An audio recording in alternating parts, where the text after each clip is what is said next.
नमस्कार, news flash में आपका स्वागत है। बढ़ते हैं आज की ताज़ा खबरों की ओर। मनोहरपुर नगरपालिका में विगत कई दिनों से चल रही सफाई कर्मियों की बकाया भुगतान को लेकर हड़ताल उपेंद्र यादव के नेतृत्व में कल समाप्त करवाई गई। ठेकेदार द्वारा सफाई कर्मियों का भुगतान कर दिया गया। उपेंद्र यादव के प्रयासों से यूडीएच मंत्री व डीएलबी द्वारा कमेटी का गठन करके हाथों हाथ इमरजेंसी में 20 लाख रुपए सफाई कर्मियों के भुगतान के लिए मनोहरपुर नगरपालिका के खाते में डाले गए। इस तरह समस्या का समाधान करवाया गया। इस दौरान उपेंद्र यादव कॉपी पेस्ट करने वालों पर जमकर बरसे, झूठ क्रेडिट लेने वालों पर जमकर बरसे। उन्होंने कहा कि कोई व्यक्ति झूठ की आवाज़ उठाने से क्या समस्या का समाधान हो जाता है। जब आम आदमी आ जाता है तब कहाँ जाता है कि हमारी चलती नहीं है, और जब कोई काम होता है हमारी सरकार द्वारा तब झूठा क्रेडिट लेने की कोशिश करते हैं। उन्होंने कहा कि सोशल मीडिया, यूनिवर्सिटी पर भी इनके कई लोगों के फर्जी अकाउंट चल रहे हैं जो अनर्गल बातें करते हैं, अफवाह फैलाते हैं। ये सबको विदित होना चाहिए कि सरकार हमारी है और यहाँ से बीजेपी का विधानसभा प्रत्याशी उपेंद्र यादव रहा तो चलेगी किसकी, काम करवाएगा कौन, पब्लिक ये सब जानती है। उन्होंने कॉपी पेस्ट करने वालों को चेतावनी देते हुए कहा कि अब की बार अगर कोई अफवाह फैलाई गई तो उनके साथ उचित कानूनी कार्रवाई की जाएगी। जब पहले दिन मुझे पता चला, इनके बीच में मैं गया, 6 घंटे तक इनके बीच में रहा, कोशिश की कि इनके बीच में समझौता हो। उसी समय भी ठेकेदार को वह तत्काल बुला लिया, समझाइश हुई, लेकिन मामला नहीं बैठा। नगर पालिका ने ठेकेदार साहब को भी कहा कि आपके कुछ कागजों की पूर्ति करनी है। इन्होंने कहा कि मुझे 10 लाख रुपए आप डलवा देना और मैं मेरी तरफ से डलवा के इस हड़ताल को खत्म करा दूंगा। इन्होंने कहा अपनी तरफ से भी डलवाने की उन्होंने बात कही थी, लेकिन वो कागजों की पूर्ति नहीं हो पाई। ऐसी स्थिति में विधानसभा सत्र चल रहा है, बोर्ड की मीटिंग हो, तो विधानसभा सत्र के दौरान 20 जून 2024 का एक आदेश है कि बोर्ड की मीटिंग नहीं हो सकती।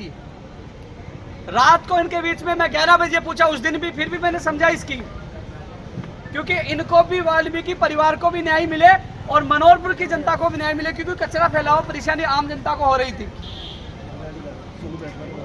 मैं रात को 11 बजे 1 घंटे तक इनके बीच में रहा, इनको कभी अकेला नहीं छोड़ा।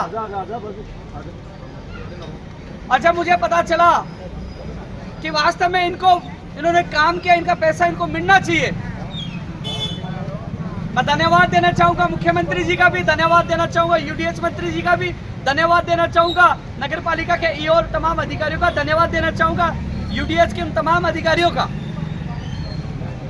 मैं एक दिन पहले आपके दो लोगों से मैंने बात की, ये सत्यनारायण जी है, मैंने कहा कि भैया मैं कल सुबह जयपुर जा रहा हूँ और मेरी गारंटी है आपके पैसे लाने की, आपके स्वीकृत करा के विशेष परिस्थितियों में मैं लेकर आऊंगा।